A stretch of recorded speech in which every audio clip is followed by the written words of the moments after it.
You're tuned in to Steve Megatron on Altered Geek Unlimited.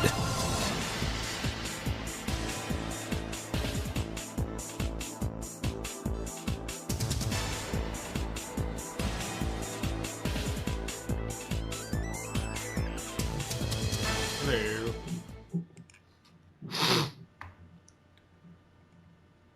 What is up? Hello and welcome to Altered Geek Unlimited, episode 88. I mean 132.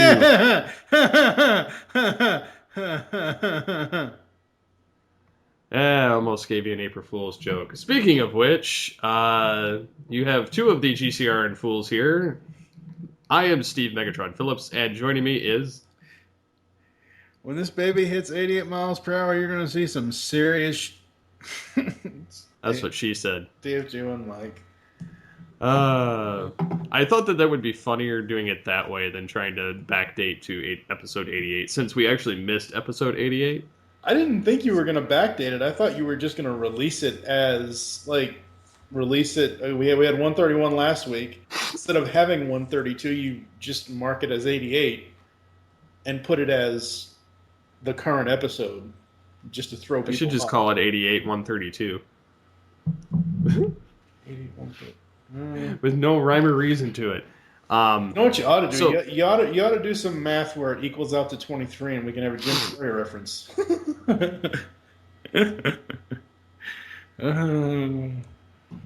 Alrighty then. It's on 23. My birthday, 2-3. Driver's license, social security number, everything. I was born at 11:12 p.m. 11 plus 12. It's like it's imitating my life. yeah, so there you'll have heard a clip of Jim Carrey himself in the number 23. So while we were trying to come up with things to talk about, Yes. I was looking up something, and then it dawned on me the date that's listed on it. And I've almost gotten screwed by this twice today. When we're recording this, so have no fear, none of the episode is bullshit. Mm-hmm. We're recording this on March 31st, 2016, folks, which is basically... So it's safe. We're still in the Ides of March, pretty much. We haven't become April Fools yet. And honestly, seriously, at this point, with how many times I've been fooled, just in general, with some of the onion stuff and everything else in the past, I avoid any news items on the internet on April 1st every year, because it's just not worth getting tricked for it. It's just... Well, this is my thing. On April Fool's Day every year, I skip the internet. I literally do. I will do anything other than...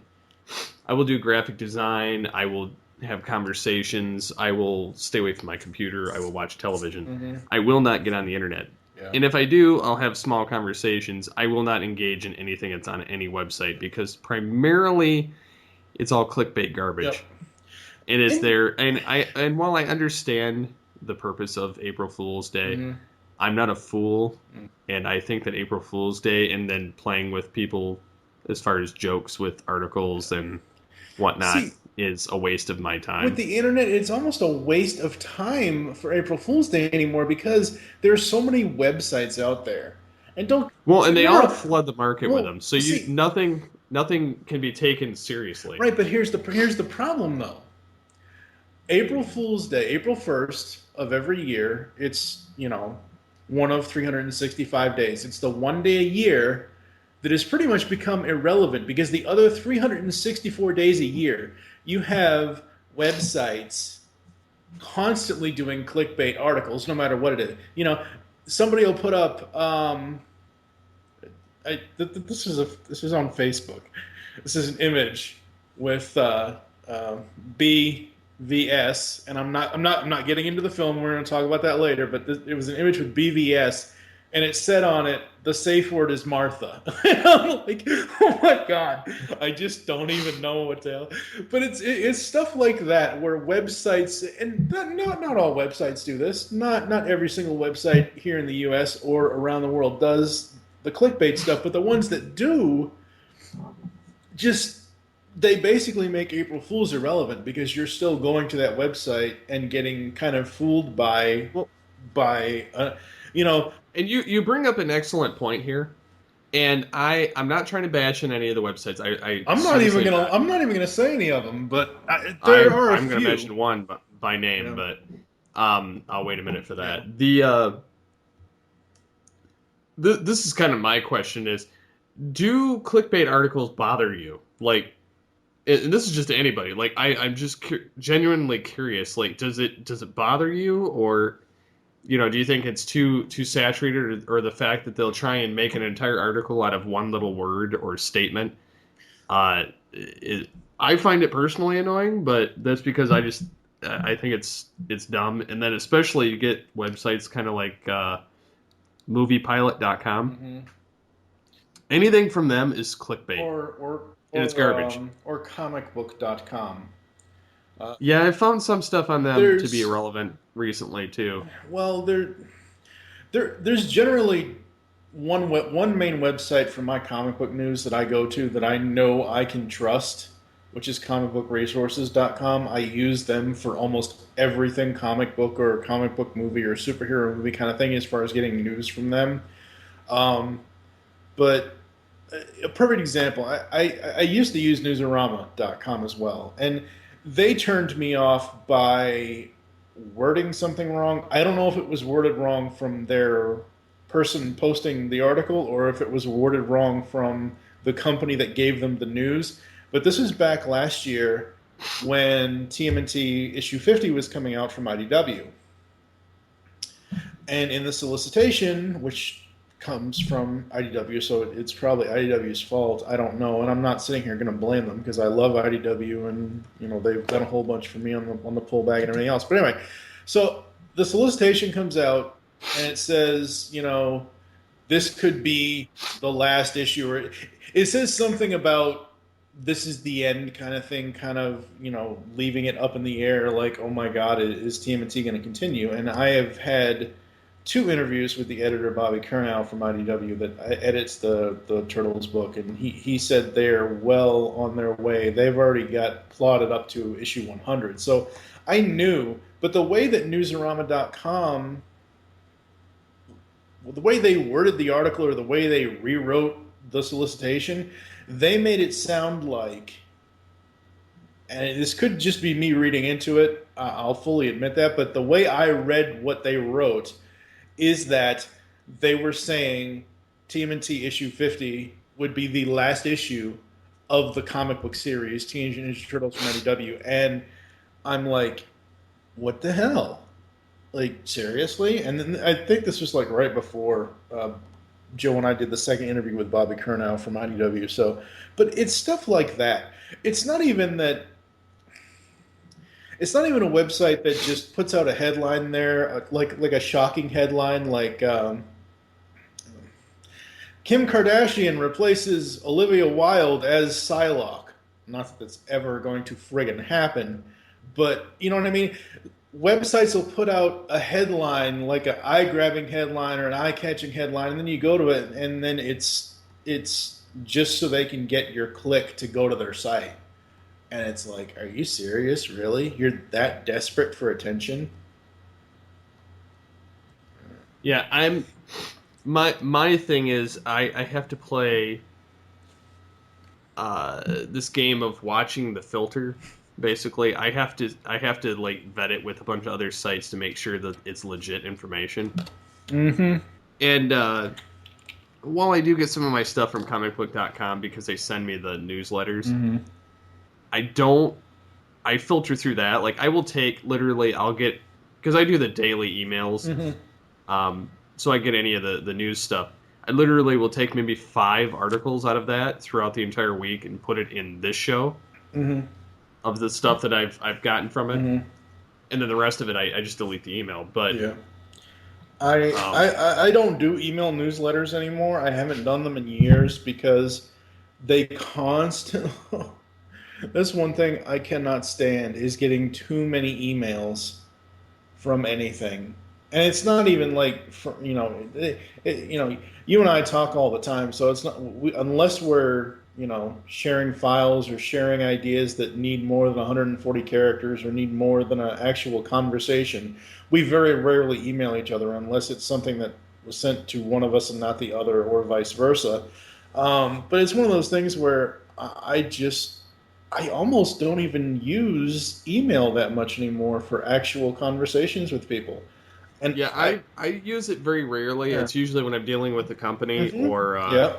or having to forward something to somebody. Yeah. I mean, in this day and age of Skype and Twitter and Facebook and if you want to count Tumblr and all the other social media outlets that there are out there, it's like I don't know. Yeah.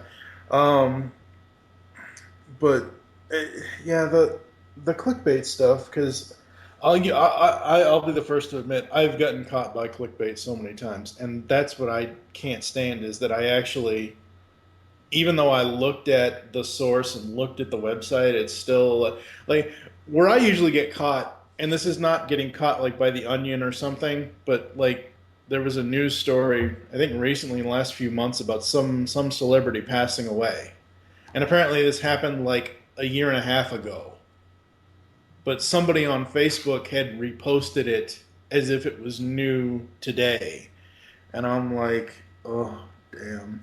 And the funny thing is, like you were saying, I'll kind of do what you do, but I know you're more Twitter than Facebook. You prefer Twitter over Facebook. So I just prefer it because I can watch a bigger feed go through, yeah, and I can ignore more of it. And I find that Facebook tends to have more ads yeah. and junk. The ads don't even really. I'm so used to the Facebook layout currently that the ads don't even really bother me. I it's, and most of it's all out of my sight line. For me, what I love about Facebook now is they have this option. I Yeah, they have this option on friends, pages, and groups where you can say, instead of default timeline viewing, you can say, I want to see this page first or this person's posts first. So you can actually customize your news feed by the people you want to see stuff from the most, more than everybody else. But my point in bringing the two social networking sites up, is that I know Twitter has trending. I've never gotten into Twitter trending, but I get into Facebook trending all the time, and I will, like, what was there was one today. There was something from the AP. Oh, this is perfect. Did you hear about Mattel? What? And this can't be an April Fool's joke, because it was a news article published today by the Associated Press. Mattel lost $3 million to Chinese hackers or something or other, and this is a perfect example of what I want to talk about. Is I'll click on something like that on the Facebook trending that says Mattel loses $3 million. I'll click on it. It'll then show me everyone that's posting about it, and I will then scroll through that to see a legitimate website, website reporting the story, not just someone, who's created a blog who lives in their basement. Yeah. You know what I mean?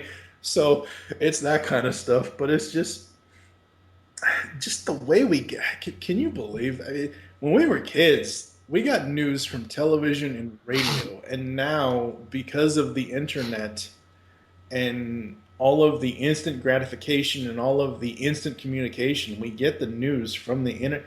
I don't even if I had cable right now, the only time I ever really watch a news program is I watch the local Channel 32 news here at 11 o'clock at night. I don't even watch the 5 o'clock or 6 o'clock news, because I'm always online. I'm always, and we've talked about this off air. The two of us are always on social media looking at crap. Yeah, I can't even tell you how I would feel not being connected. Yeah. It's almost like an unhealthy obsession, but that's pretty much how I get all my news. Mm-hmm. And I know about stuff, and this is what makes it even funnier, is people, like, whether it's you or my family or other people, will drop geek news that they know I would be interested in Yeah. on my Facebook page. Yeah. I will have read that article a good 6 to 8 hours before I get it from them. Well, okay, in my defense, it's more so when it shows up in my feed. So Yeah. if something from Comic Book Resources about Civil War shows up where it says, "Oh, they just posted this just now," I am under the assumption that they just posted that article on their website at that moment. And then this is why I hate Facebook's default view for the newsfeed, where it's top stories. I hate the top stories viewing for newsfeed. I want most. There's actually a way around that. Well, yeah, you click most recent, but you have. No, I'm saying like you can bookmark it so that it's the most recent link, Oh, okay. and then it'll stay to that pretty much. Yeah. But yeah, I mean, it's just, it's like, there are times where I know I can't. I'm going to say this here because I've always been honest when I'm podcasting for the most part, but there are times when someone will, like one of our fans will show me an article or something, and like you just said, I've seen it like an hour beforehand or whatever. That's normally why sometimes when I post stuff, I will put the "in case you missed it" tag on there, because I figure people have already seen it already. But yeah, I mean, the way that we get our news now and the way that the news is reported now is just crazy. Speaking of April Fool's Day, my mom posts this. Tomorrow is April Fool's Day. Believe nothing and trust no one, just like any other day. Yeah, I saw that. Oh, that's hilarious. So yeah. Going to move on.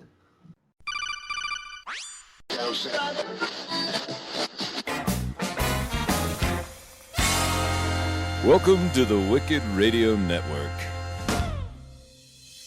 Want to interact with the show? You can contact us in the following ways. You can call the voicemail line 502-526-5821. You can email us feedback@geekcastradio.com.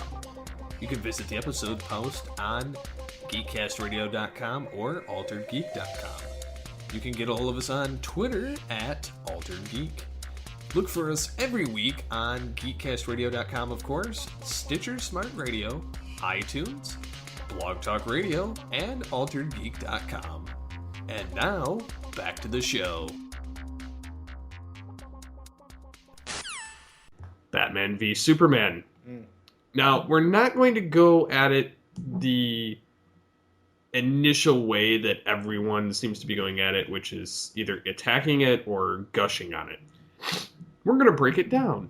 We are going to break it down, but I just want to preface this because as you've said before, BVS was the launching point of Altered Geek, and it's kept the show running for 2+ years now at this 3 years. point. Yeah, almost 3 years. 3 years this August. And it's... My initial reaction to the film after I saw it was, we had 3 years of BS marketing for that? That was, and it's not about the performances. It's not about. It's about the plot and the writing and the story. That's what that reaction was for me. But go ahead and break it down. How are we breaking this down? You've given your brief overview. My brief overview is, while I did see some issues with it, I did enjoy the film. That being said, let's talk about the director first. Now, what do you think about his visual cues and styles?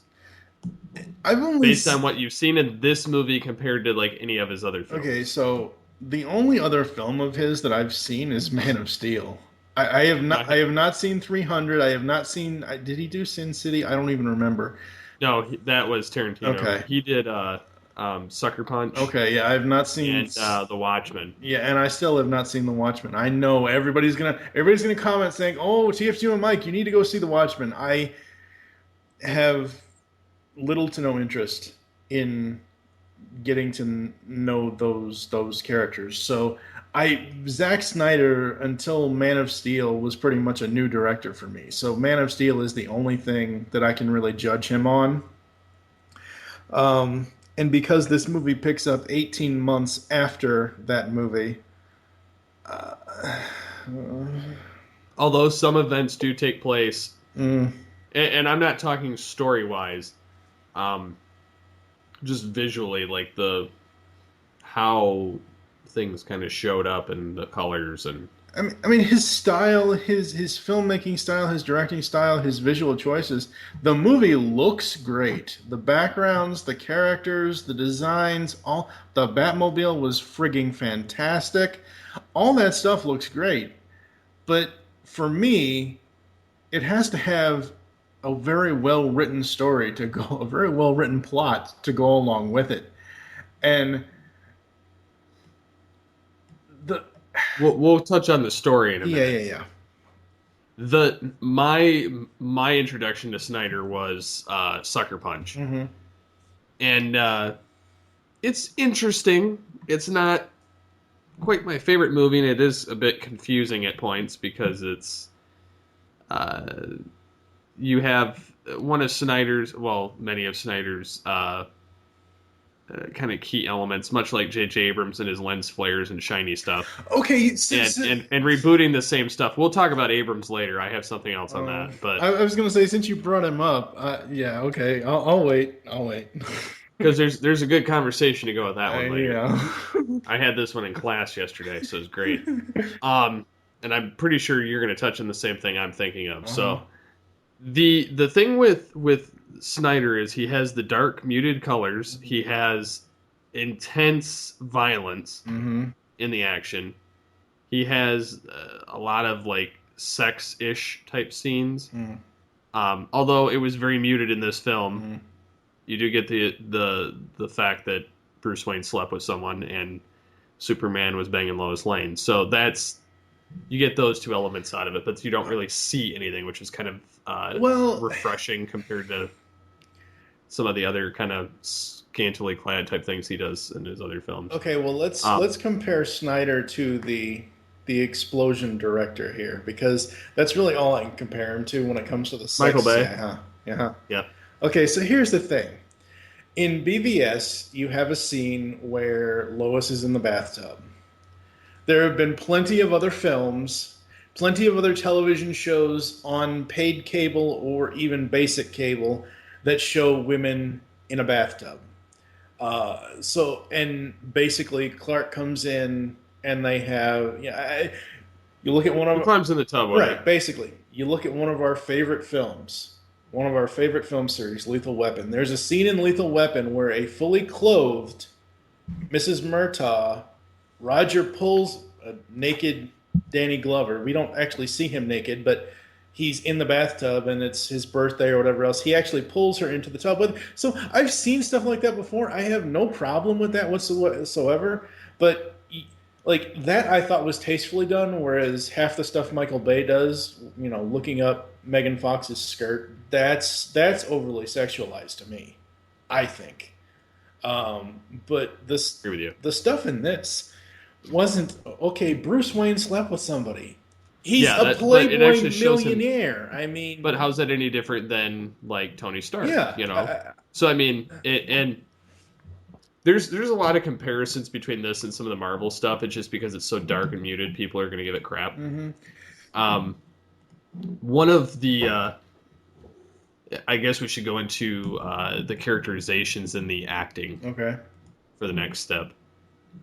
So, like for me, I think Batman was probably the best part of this whole film. And mostly the time I really enjoyed him is when he interacted with Wonder Woman and Alfred. Absolutely. Because those fleshed him out a little bit more. And then I found a lot of the Daily Planet to be a waste. Yeah. There was a lot of MacGuffins of plot device using, and I guess I should preface this with spoilers at this point because I'm going to drop a few here. there is a scene where Lex Luthor takes both of Superman's women in his life, his mother and his girlfriend. Okay, let me comment really quickly on Snyder's style of how the film is laid out. I kept getting confused because I've seen Man of Steel once in the 3 years since it came out. I don't own it on DVD or iTunes or any of that stuff. I wasn't going to get sucked into the whole this store has this exclusive whatever. So I have not. I completely forgot it was Diane Lane as Martha Kent. And I'm sitting here looking at Holly Hunter, and I'm flashing to Smallville when, Annette O'Toole was Martha, and she was a senator. So for half of this movie, I thought Holly Hunter was his mother. I'm like, wait a minute, what's going on here? There's something wrong with this picture. And then I realized, obviously, later that it's actually a very old-looking Diane Lane. But yeah, I found them to be kind of a waste because they were using it as a plot device. Mm-hmm. Lex Luthor was, I don't know if you caught it, he's Lex Luthor Jr. Yeah. He's not Lex. So that leaves it open. Mm. There is hope. Even though they shaved his head to try and make him, more diabolical. You know, the funny thing is, and I've said this on social media, I've said this online, I did not like Jesse. I like Jesse Eisenberg as an actor. I've seen him in The Social Network. I like him in Now You See Me. Yep, that's what I was just going to say. I've seen him in Now You See Me, and we're going to see him again in Now You See Me too. So I like him as an actor. I don't like him for any version of a Lex Luthor role because until he shaved his head, I did not believe him to be a Lex Luthor character of any type at all. There's a scene where he's on the podium and he's trying to make that speech and he kind of loses his place or forgets and he starts mumbling to himself. I'm like, Jesus Christ, it's the Joker. What the hell? Because he... Well, funny thing you should say that. Originally, the Joker was supposed to be in the film. No. And so what they did is I think they kind of mixed the personalities a little bit. Mm-hmm. And kind of gave him that manic kind of personality. Mm-hmm. Which I honestly wish they would not have. Only because... One, I'm not fond of the choice of Joker, but I'm going to give that. That's a whole other. That's a whole other. That's an entire other topic. Yeah. But the thing that I had a problem with Lex Luthor was not necessarily the fact that it was Eisenberg. It was the fact of how they made him portray Lex Luthor, and. Originally, they were looking at Cranston, which is the funny thing because we were all kind of on board with that. Yeah. Because he, playing Walter White, he could play a badass Lex Luthor. So, it would be great if they brought him back as the dad because they never did explain whether he died or if he's just missing or in jail. So that would be great. But anyways, I found his character to be kind of lacking. I found. Really, Wonder Woman could have used more in this film. I wish they would not have called the film Batman v Superman: Dawn of Justice. They should have just said, they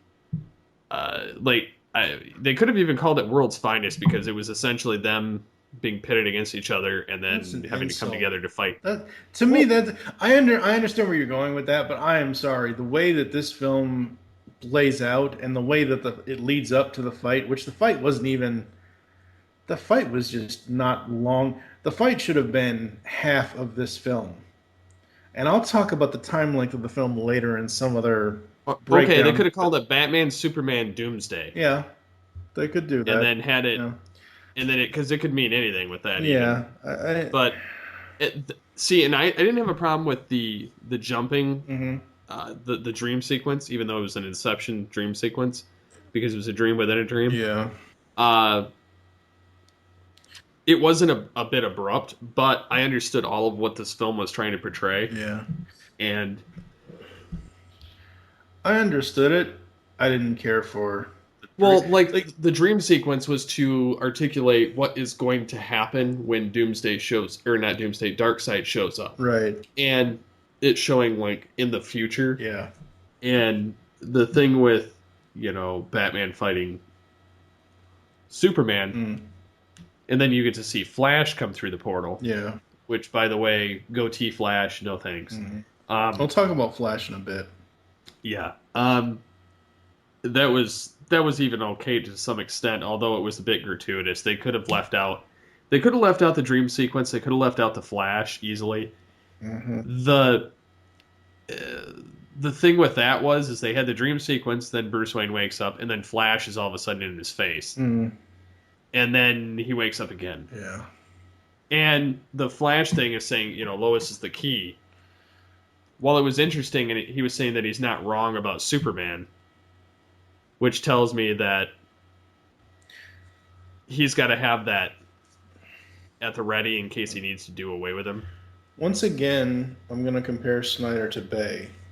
Remember, almost 10 years ago, oh my God, it's been 9 years since the original Transformers movie.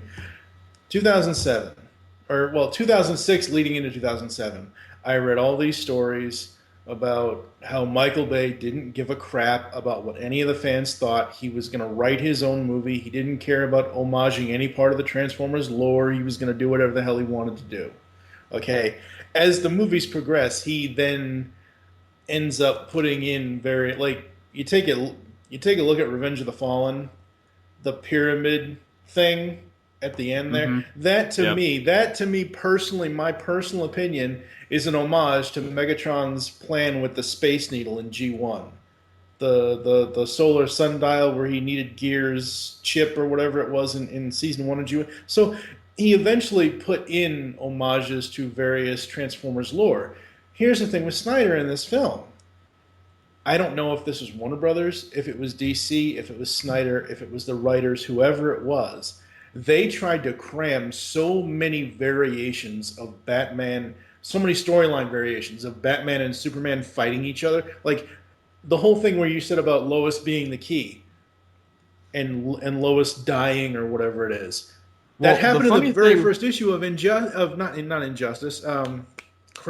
Yes. Injustice Gods Among Us. Yes. Because the Joker killed her or something or other. So, yeah. Well, no, not the Joker didn't kill her. He killed her. Huh? Joker gave Superman some fear toxin. Oh, that's right. And made him think that he was fighting Doomsday, and so he took him out of the atmosphere. That's right. It's been a while since I've read it, but you see my point. They're cramming in too many comic storylines. There was I think they counted 7 or 8 different story elements that were from other things. Jeez. But the Dark Knight Rises did the same thing. But it was all Batman stuff, so the way that they introduced the Justice League was interesting. By having them have files. Yeah. And then the interaction between Wonder Woman saying, or Batman says, "I think you have something of mine," and she's like, "Didn't you hear? It's nice to share." She says, "Besides, it's encrypted and with high level encryption. It's in your glove box." And so Batman decodes it and then sends her an email with the decrypted files. Yeah, it's like, which was great. Yeah, and then his line to her was after he says, "Boys can share too." Well, yeah, but his other line to her was, "This isn't a picture you wanted. This is a picture of you." Because she says something that there's a picture on the drive or something before when she goes to steal it from him, and then once he decrypts it, he says, "It's not that you wanted a picture off the drive, because the picture is of you, and it's got her in the suit and whatever else." I don't mind the way that they are leading to Justice League, because, as we all know, half the time it's Batman assembling the team. It's, Yeah, and some people were having problems with it because it was Batman assembling the team. And I said, actually, it makes perfect sense because he's the one that is going to be the one that tracks them all down and puts them together. Mm-hmm. Yeah, I mean, and because he's the one that's going to eventually. I know one of these Justice League movies, whatever one it is, it may not be the first one, may not be this. One of these damn movies is going to be doomed because it's going to be his plans of taking out the Justice League and keeping them in check.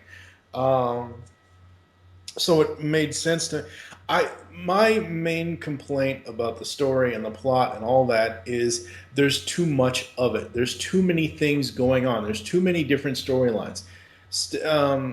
You've seen Inside Out, right? Yeah. There's a line in there where the fear emotion says, "Stick to one plot line already," and that's really like if this is going to supposedly start. If Man of Steel started the universe and Dawn of Justice is supposed to further the DC cinematic universe,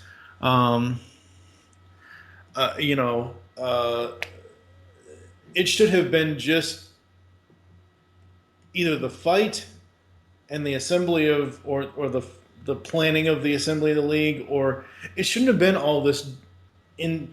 If we wanted inception upon inception upon inception, it shouldn't have been Snyder doing this directing. It should have been Nolan doing it.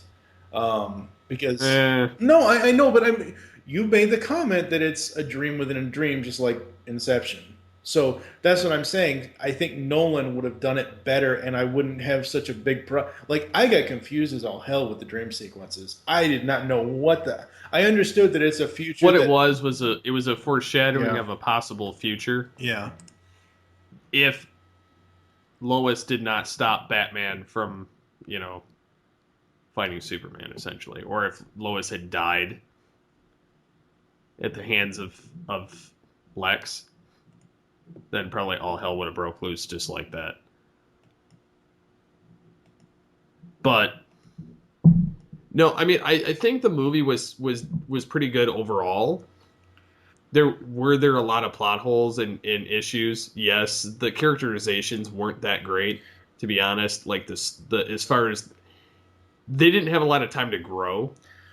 None of them. Yeah, no, they didn't. The only one that seemed to get it and it was because he got the most time on screen was Batman, and it because they kind of got all of his darkness out there and showing why he had a problem with Superman, and then Superman kind of having a grudge against Batman a little bit, and every time Alfred showed up was pure like gold. Yeah. Okay, now I love Jeremy Irons and almost everything he does. He's an amazing. I think he played a really good Alfred, having him have a more active role and then being snarky. He almost reminded me of the animated series Alfred. Ephraim Zimbalist Jr. Yeah, a little bit. I don't know if I can put him above Michael Caine, though, because Michael Caine did a damn good job in those 3 films. He did good with what he had, but he was still the butler. Yeah. He wasn't the snarky, hands-on... Yeah, true. Alfred that we're used to from the animated series. And to me, this was like the perfect... perfect combo. Because he's also helping Bruce with the detective work. Yeah, he's helping him. He piloted the Batwing. He was helping him put together the Batwing. Oh my! Like, I was not expecting that. Like, and again, I'm going to go back to my generalizations. And as I've said over the last 3 years, I personally believe we did not start getting good trailers for this movie until this year's Super Bowl. Oh no, I agree. I think all those previous trailers were garbage. And I think that they should have saved on Doomsday too. Yeah, it's a whole other thing, but at least they got him out of the way now. So now they can work on some other villain or some other big, like you said, Darkseid or there's a lot of. I want Brainiac. There's a lot of rumors around the internet. You know what'd be really cool? Lex, Brainiac, Darkseid. Basically, take a book out of Justice League at the end of Justice League Unlimited where. Darkseid comes back and he's basically destroyed Brainiac, and because he took over Brainiac's tech, he's part Brainiac now, and Lex is out in the middle of nowhere like, you took Brainiac away from that. That would be kind of cool, but I don't think they'll ever do that. They may eventually. With what was I saying? Yeah, with Alfred it was great, and I know some people out there are not thrilled with Batfleck. I found it to be, he's a good Bruce Wayne. He had great chemistry with Diana. I thought that was great.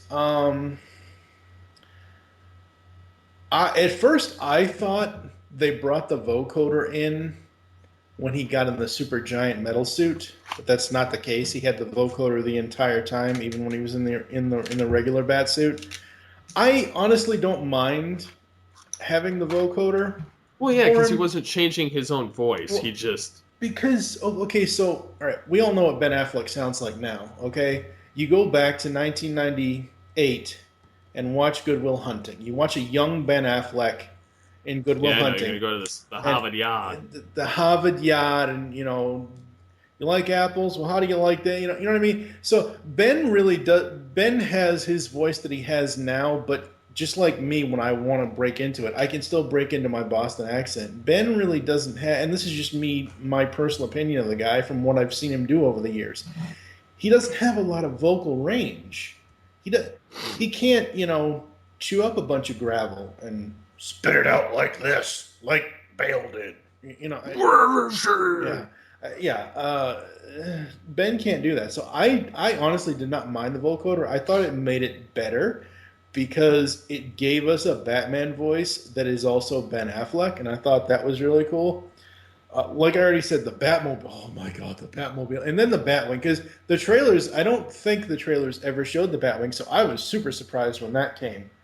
I was not expecting that.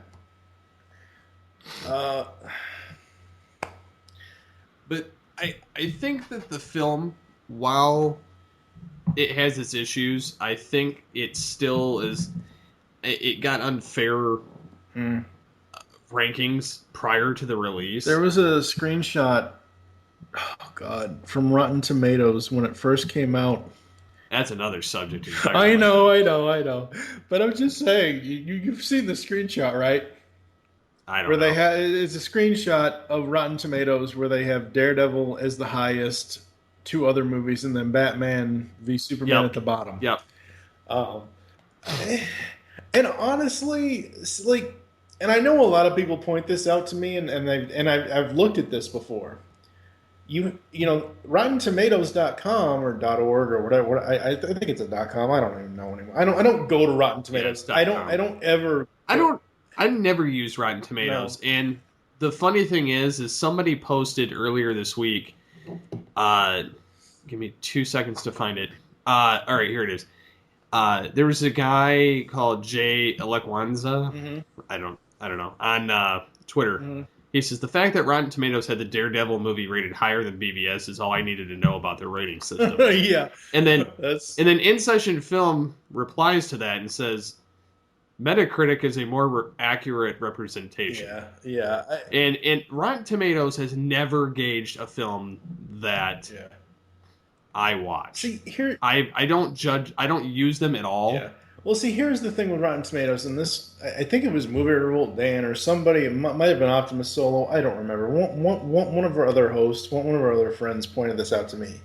You have the Rotten Tomatoes rating, so the 37% or the 35% or whatever it is that Rotten Tomatoes has, and then over on the right, you have the actual user rating. And the user rating at the time, when I saw the 37% Rotten Tomato rating for BVS, I looked over to the right, and the user rating for the movie was like at 96%.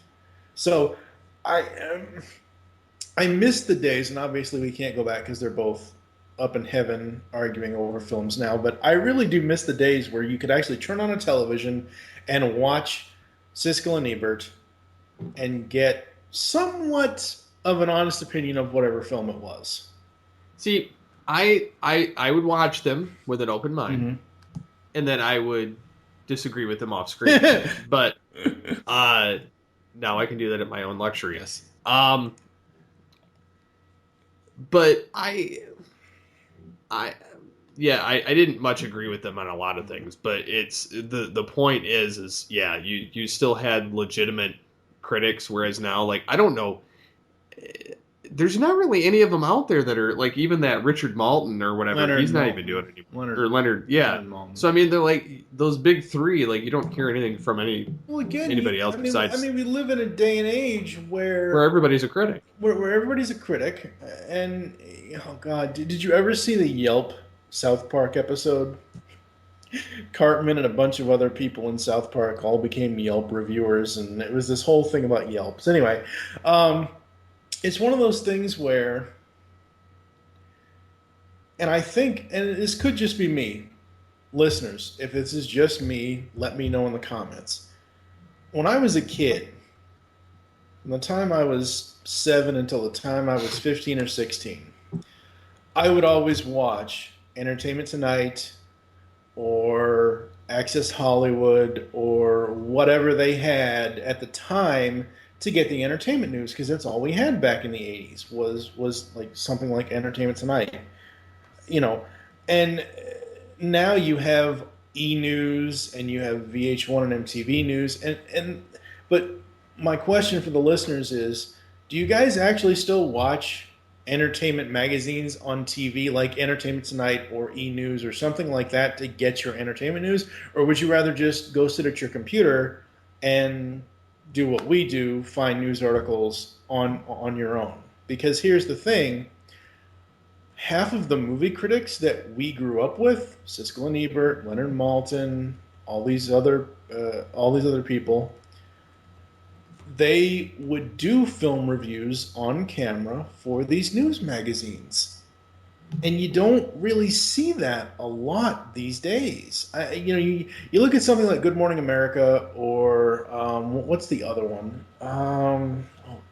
Today, something like that. They'll have an actor come on and do an interview and talk about the film. But they don't actually have an outside reviewer or something.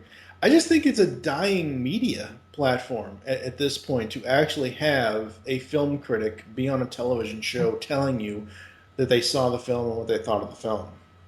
I mean, it's most of the stuff these days for film reviews. It's it's podcasts or it's YouTube videos or whatever. And like you already said, because we now have the internet, everybody and their brother and mother and cousins, dogs, paper sack has an opinion. And not everybody's going to agree, and that's not a bad thing. Oh, God, I just made a Justin Timberlake song reference. Jesus Christ. Oh, holy crap. There are plenty of movies out there that I absolutely love watching that I will give a favorable review to. I will also still look at them critically. Okay, I will still look at them with a critical eye. I mean, we've been doing MWire for, as long as the network's been around, for 7 years or so now. And there are plenty of movies that we watched that we, going back, didn't find certain parts of them enjoyable or whatever else, but it's just one of those things now where the landscape of the way films are reviewed these days is so vastly different than what it was 20, 30 years ago. Yep. So with that, we'll be back with a quick break. Are you a fan of gaming? Well, then the Geekcast Radio Network has you covered. What might you be asking is this entire idea surrounding? Well, you may be remembering that we did a show called Off the Cuff or XRG, Extreme Retro Gaming, back in the day. Well, there is a re-envisioning coming for this. However, there is going to be a new countdown. And this is a totally different countdown than the top 100. And we just got done in the fall, late fall, with a Geekcast Radio Network Top 100 television series countdown. So now I figured that, and I kind of wanted to do this for about a year or so, but the logistics weren't quite right. This is kind of what we've come down to. We are going to do the top 50 video game franchises. And you might be asking, why video game franchises in top 50? Well, if we did a top 100 of it, it seems to be kind of a daunting task for some people, especially with the vast amount of video games out there and their sequels and so on and so forth, or various consoles that they might be on. So instead of gauging them based on what console that they debuted on, or like, for instance, if you've played like Arkham City on Xbox or PlayStation, you might have a different experience with it. or even on the PC. So it allows us to lump them all together. So if you're going to choose, for instance, let's say like you love Halo 3, you love Halo 4, you love, Halo 5, whatever. If you put them all together, you've grouped them as a franchise, and we vote on based on that. So like you'd have like the Arkham series, Halo, Call of Duty, Battlefield. You would vote based on the merit of the entire franchise, rather than if they had a crappy game here, or if they had 3 great games and a bad game. It would allow much more diversity to show up in the list, rather than having 5 Halos show up, 3 Batmans of Arkham, 4 Battlefields, and it would just get muddied down by having the same franchise show up over and over and over and over. So in doing this, it's one hit, boom, done, move on. So there is a submission form on the website, and what this is for is I'd been kind of wanting to get a new way of doing it, so that in the same vein of the GCRN Wars, we could have where you, the listeners, and our friends and fans out there could vote on the next countdown. Because the top 100 is kind of an all-inclusive, like, we have various geek networks that join up with us. We have ourselves. It's not just the Geekcast Radio Network's list, per se. But it is a lot of your fellow podcasters out there and fellow fans voting on this stuff. So I figured with this, we could break the mold and kind of test this out with the top 50s, and kind of keeping the top 100s true to what they are, and keep the top 50s as something entirely different, to where it's a fan vote. And in much like the top 100s and the GCRN Wars, it will be, several podcast episodes. However, the first episode is going to be the first 25 countdowns. And we'll be talking about those. The second episode, so the first episode would be 50 through 26. And the second episode would be 25 through 1. And then we may or may not do the wrap-up in that episode, depending on how long it takes. I would like to have quite a few lists. I've already had a few submitted. So with doing the top 50 with these multiple episodes, it'll be much like the regular top 100 and the top, or the GCRN Wars. So it'll be fan vote completely. This will be it's open to everyone. Everyone will be able to vote, including our staff and all the people we've collaborated with in the past. This is a very much experiment of sorts. Not quite sure how this is going to turn out, but it should be fine, I would think.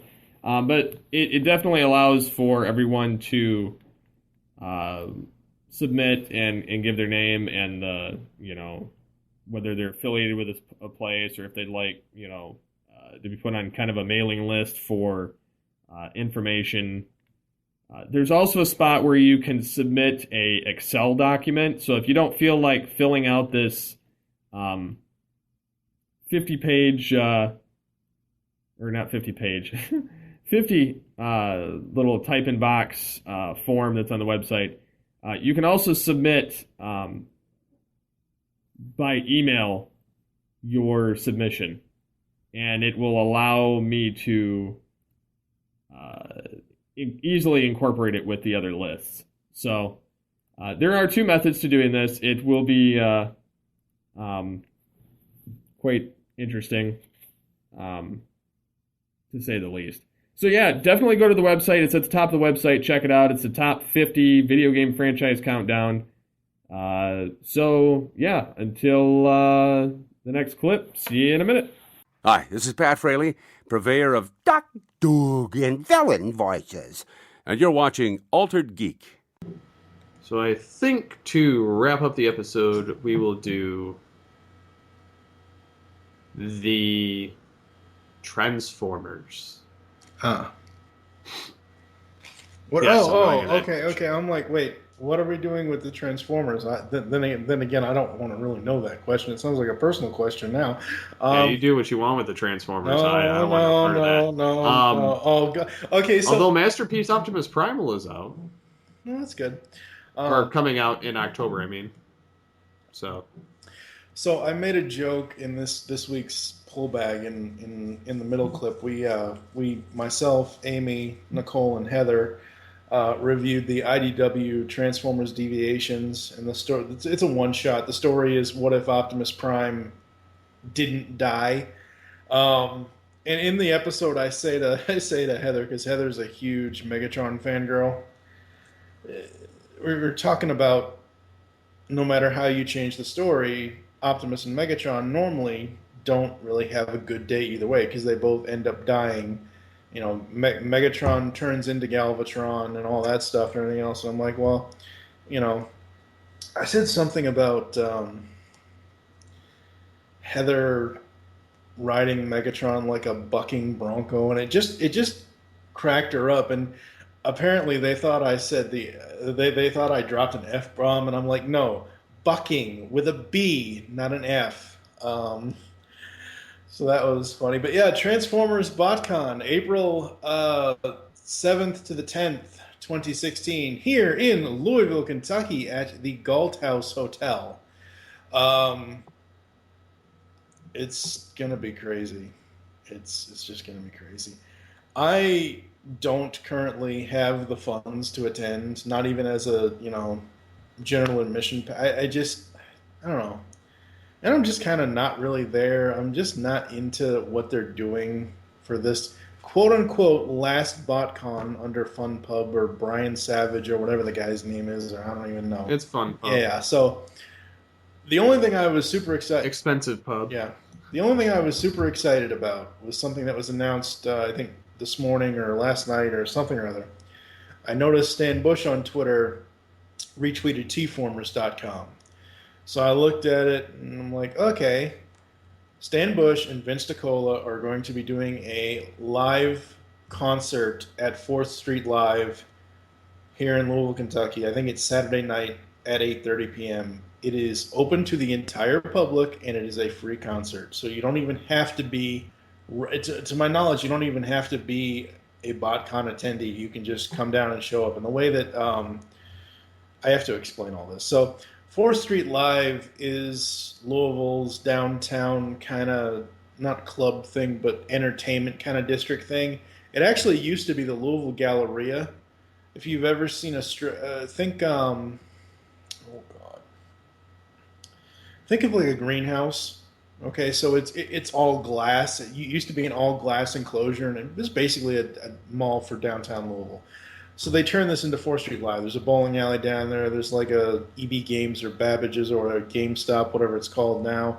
There's a whole bunch of other stuff down there. But they have this stage called 4th Street Live where they put on concerts and stuff. And it's going to be pretty awesome. I'm hoping I get to go to that. Because that would be really cool seeing Stan and Vince in concert. Oh, yeah. But yeah, BotCon celebrating 20th anniversary of Beast Wars. I don't know. You're gonna meet David K. Yeah, right. You bastard. I'm not attending the convention though. I know. I mean, if David shows up to the concert, sure, great. The only reason, because I've said this before on the show, the only reason why I would even want to attend at this point to be able to go to BotCon, I want that Judd Nelson golden ticket pass. Oh my god. Yeah, that was Frank Welker last year, so and it's an ungodly price. I know. There's no reason why it should cost that much. I know, but it's BotCon. It's fun. I'm sorry, but I know $500 to $700 for that is ridiculous. Yeah. Let me see something here. That's a house payment. Yeah, that's a rent payment for some people too for an apartment. Kentucky.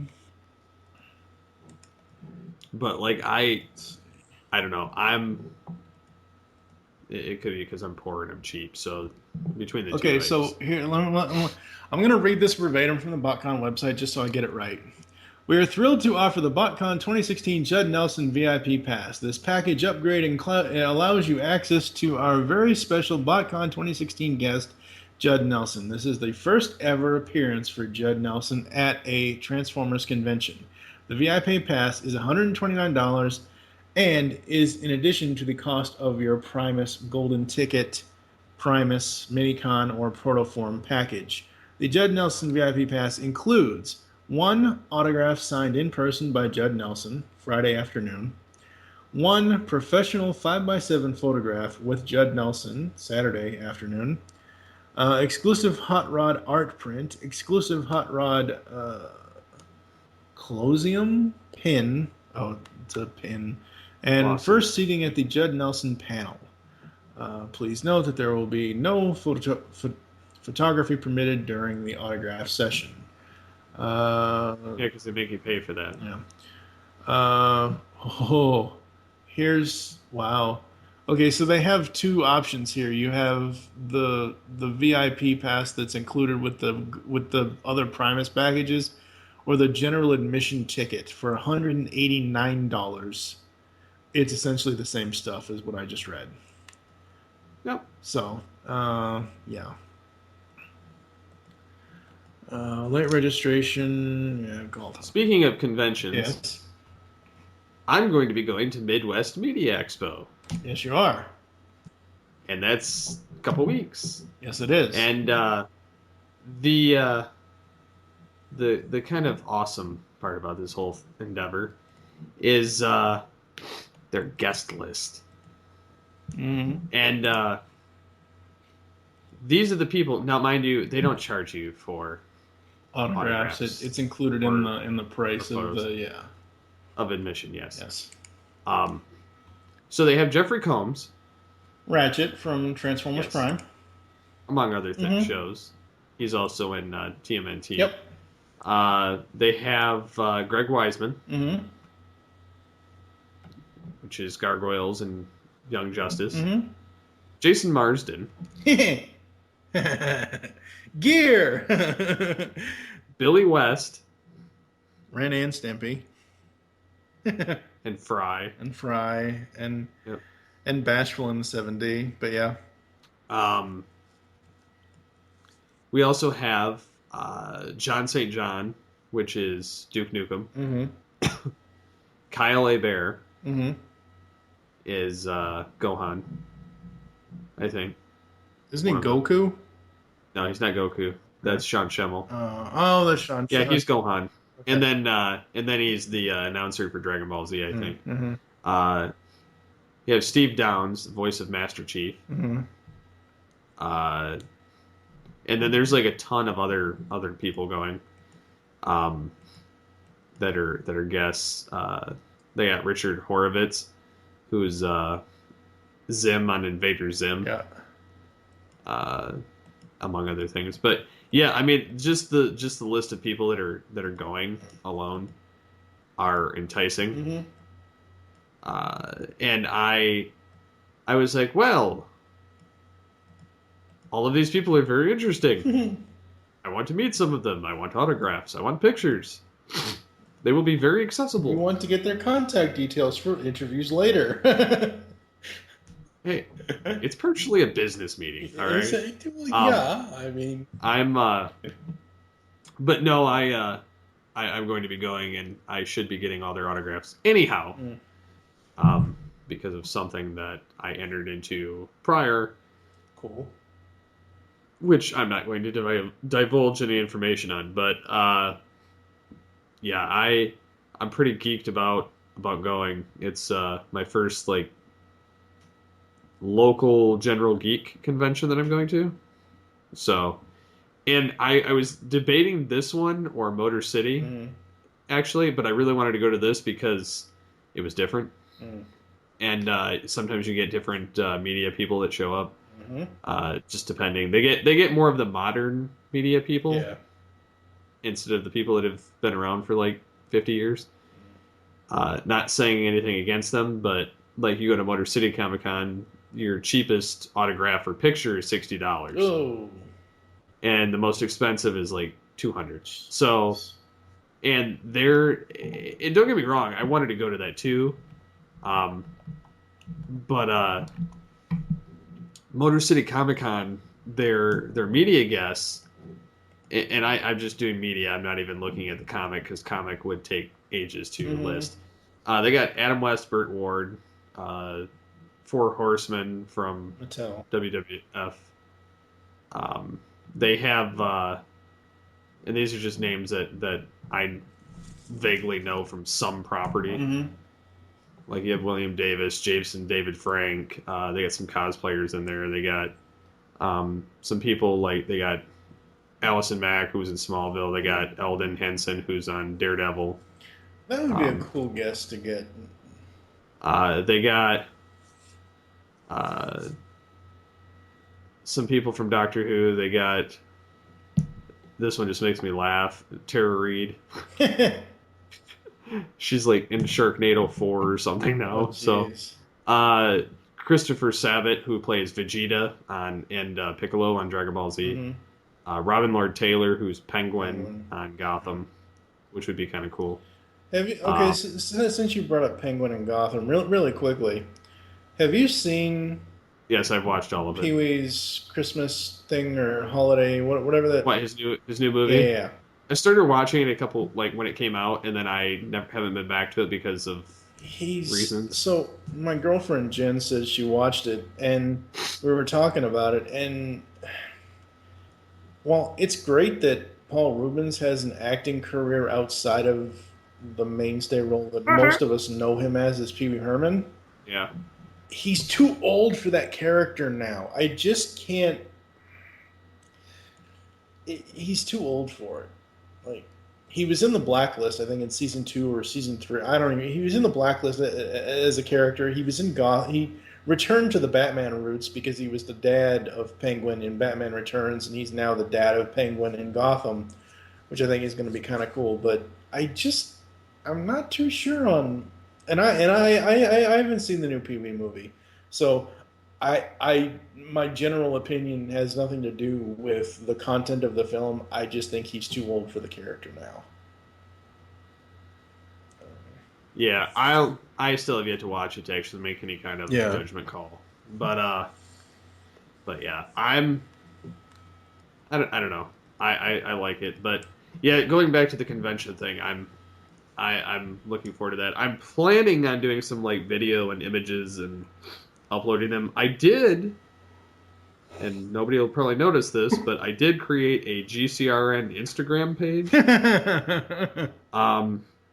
Don't quite know why, but everybody uses it. Yeah, so I was like, if I go to a convention, I'll just upload those pictures from the convention there.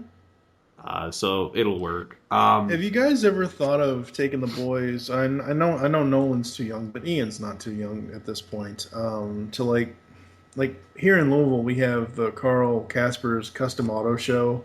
Have you ever thought of taking the kids to like a local, just like kind of show like that, where it's not? They don't have any really like they used to have a lot of that stuff when I was a kid, but they just don't have as much of that around anymore.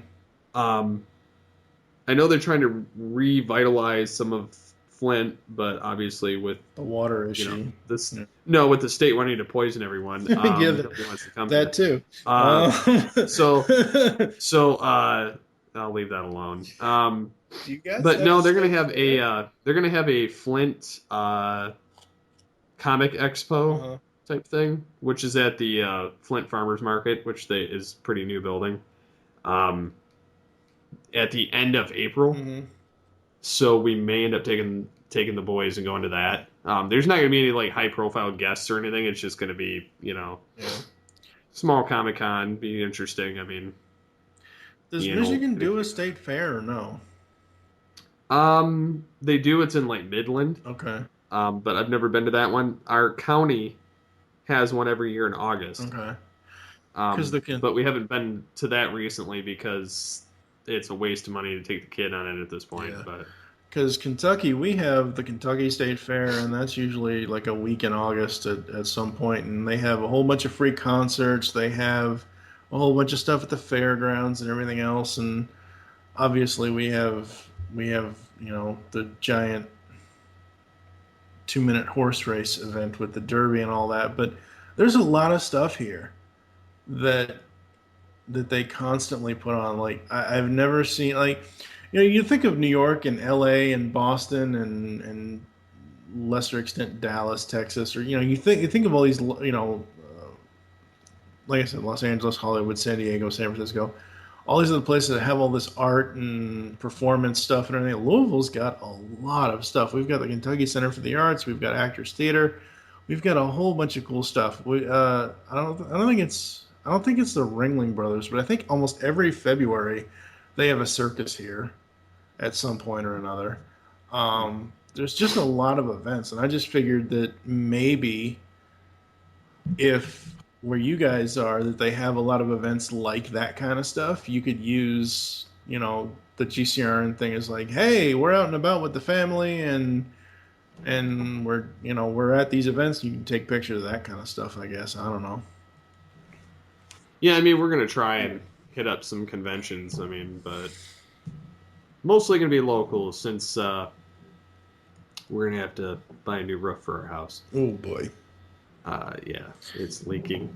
Well, on personal issues, I just pulled a muscle in my leg. Ow, that hurt. And, yeah, so the hillbillies that installed our roof before we moved in didn't do it right. So, yeah, we got to spend some hellacious amount of money on it. I was going to bring up something else about, pertaining to money, but I'm going to save that for next week because that will fit well with some other things that I'm hoping we can actually get to.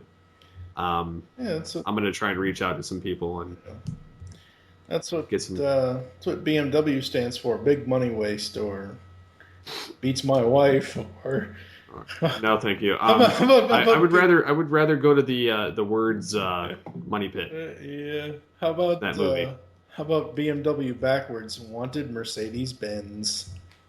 Never had that inclination. No, I know, but I miss that. I miss Al April. That's the guy. It's Al April. He's an airline comic, and he does these autonyms. Autonym? Yeah, autonyms. So like forward, found on road dead, and fifth on race day, first on you take so whatever. But yeah, no, it's April Fools and all that, and the weather's getting nicer, and conventions are happening.